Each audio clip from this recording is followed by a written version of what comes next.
Hydroponics is your name? Hydroponic Creations. The old name or? No, same name. Yep. Which? The beatnik's the device. Okay, is everybody ready? Okay. My name's David Stevens, and my company, Hydroponic Creations, has developed a vertical gardening system for space-conscious gardeners. It's attractive. It takes up only 2 square feet of floor space, and it will grow up to 30 plants 3 times faster and 30% larger than typical gardening methods, and it doesn't require an ounce of soil. About a year ago, my girlfriend came to me and she mentioned how much she missed gardening her own fruits and vegetables, but she didn't have the room to do it in her apartment. So I bought her a raised garden bed for her balcony. We had a lot of fun, and we found some problems with the raised bed as well. It took up a lot of space on our balcony, grew only a few plants very slowly. It was very expensive at over $300 for wood and dirt, and it couldn't be used during the winter months. So I went out looking for a better solution, but I didn't find something that would suit our needs. So I developed my own. It takes up half the space of the leading competitor. It's more attractive. It requires light from only one direction, and it's ideal for indoor conditions, and it can be used outdoors as well. The market size for a product like this is significant. $36.9 billion is spent every year by US households on gardening, and of that, $3.6 billion on the food gardening market. But that's just the tip of the iceberg. 20% of us live in apartments and condos, and 60% of us live in multi-unit homes with limited space for gardening. Our target market, of course, is gardeners, but millennials and baby boomers are spending the most money on this type of technology, indoor gardening and food gardening, every year. And incomes greater than $75K nearly doubled their spend between 2008 and 2013. But with a payback period of under 2 years, we'll have gardeners with less significant incomes purchasing our products as well. Our business model and go-to strategy is a potential crowdfunding project. We're thinking about Indiegogo and, of course, Kickstarter. We'd like to prove our business model with direct-to-consumer sales and also through retail hydroponic stores. And we're considering a move to big box retailers in the future. We're seeking assistance with a crowdfunding campaign as well as up to $500,000 in investment. $500,000 will go to significant upfront capital costs for molding and development of $200,000 to $300,000, as well as marketing. We're looking for assistance with manufacturing, marketing, distribution, and branding. My name is David Stevens. My background is in physics with an MBA. I met Eli Atala, and he took my rather crude drawings and made them into some beautiful designs, CAD designs. And John Eric Fulton is our manufacturing expert. He has connections in China and the US. He's taken those original CAD files and made them more cost effective. The assembly looks something like this. You start with a basin and you add your pump and your filter. The filter is something that no other product has, and it significantly reduces the amount of time required for maintenance of the system. You're going to attach a hose, which I'll show you where that connects later, and your drain sink. This makes sure that all your water flows into your filter to reduce your maintenance time. Stands up, you're going to string your hose up as you go along, and the system's very modular. You're adding piece after piece. You can really make it as short or as tall as you want. It's very easy and intuitive to assemble. You connect your hose to the top where your water flows. Your water is going to flow down these small holes here to the plant roots on each of these sections, giving it the water and nutrients that they need to grow. The system's about 5 feet 1/2 inch tall and 32 inches wide. And it will sell for $400, or if you prefer the lighting system as well, $600. The beatnik and the trellis, $550, or for all three combined, $750. My name's Dave Stevens, my company is Hydroponic Creations, and I look forward to speaking with you more.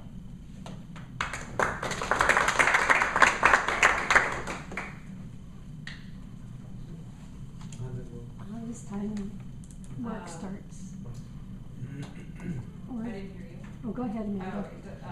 So I like the opening, very concise. I'm one of these people that likes an opening line to tell me what I'm about to listen to, like teach me what I'm about to know. So I really like that. I'm curious about this whole millennial thing, which I think we've talked about before. So I totally agree, there's statistics that say more millennials are living in multi-tenant units, therefore they don't have a garden, they want one, they grew up with one, whatever the case may be, but is a millennial spending power $750? And so you're gonna have to draw, there's, spending versus what they're earning kind of thing. What is the noise? Because my neighbor has one of your competitors and it drives me crazy. From the balcony across the way. I mean, the amount of noise from the water dripping in this damn thing.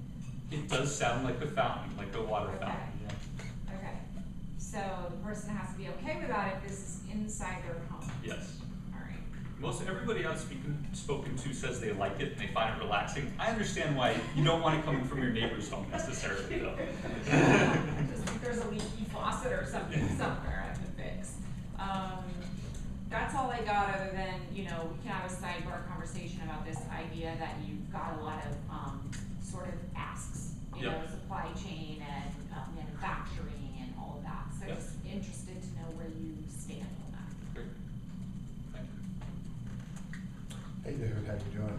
Again, come for a lot further in the last few weeks, which is great.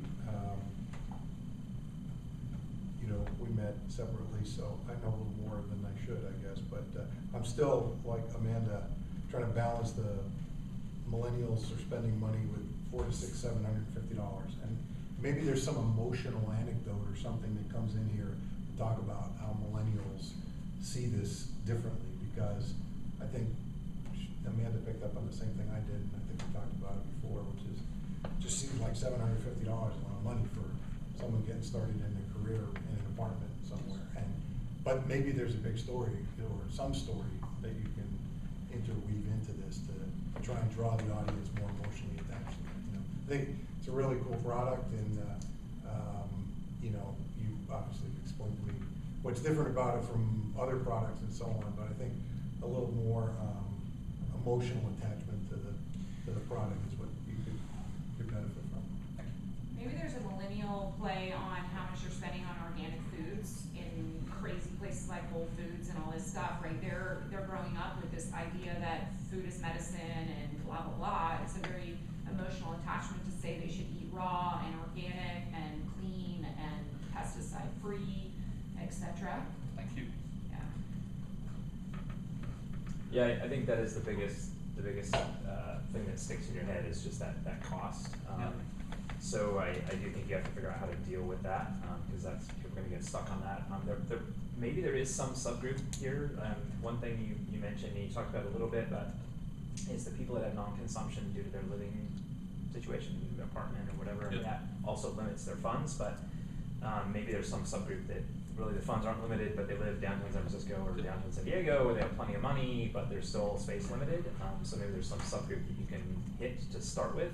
I was thinking of Apple phone buyers. Yeah, absolutely.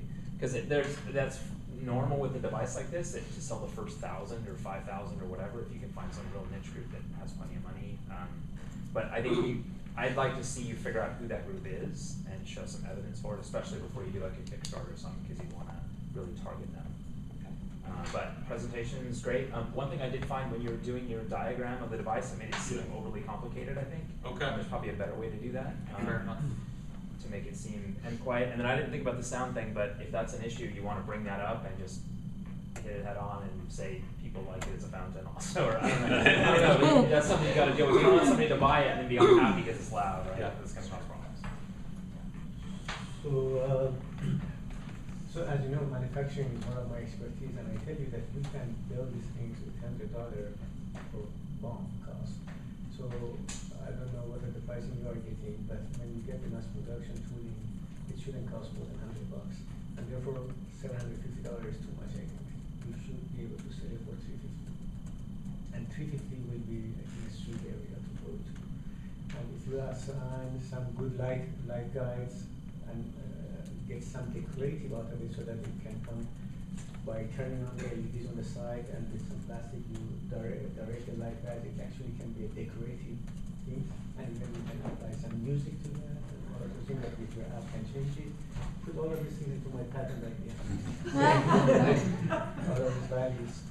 And building on what the other guy said, if noise is one of the problems, why don't you solve that? And by having a better flow of the air, you know, not like a waterfall, but guiding, using the surface tension to touch the walls and go on, and we don't know. Because if this is something that bothers everybody, hey, make it, because frankly, I didn't see much differentiation of yours and versus other guys. Okay, mine looks better or whatever, but you want something tangible to say mine is less noise and more efficient and this and that. I didn't see any efficiency on it. And for the sake of the VCs, they want to know what is your cost to make. So that was your profit margin. As I said, I think you can reduce the price. My own personal question is, there are some, when you put plants, some of these plants require different lighting, different nutrition and so on versus the one next to it. Somehow you have to manage this also to be able to, if you are doing compartments and everything else, how can you differentiate and have different products with different need to grow here? Yep. So that's it. And again, sorry last time we missed each other, but let's connect again. Good. Yeah, I'd love to talk to you more about manufacturing as well. Thank you. Thanks.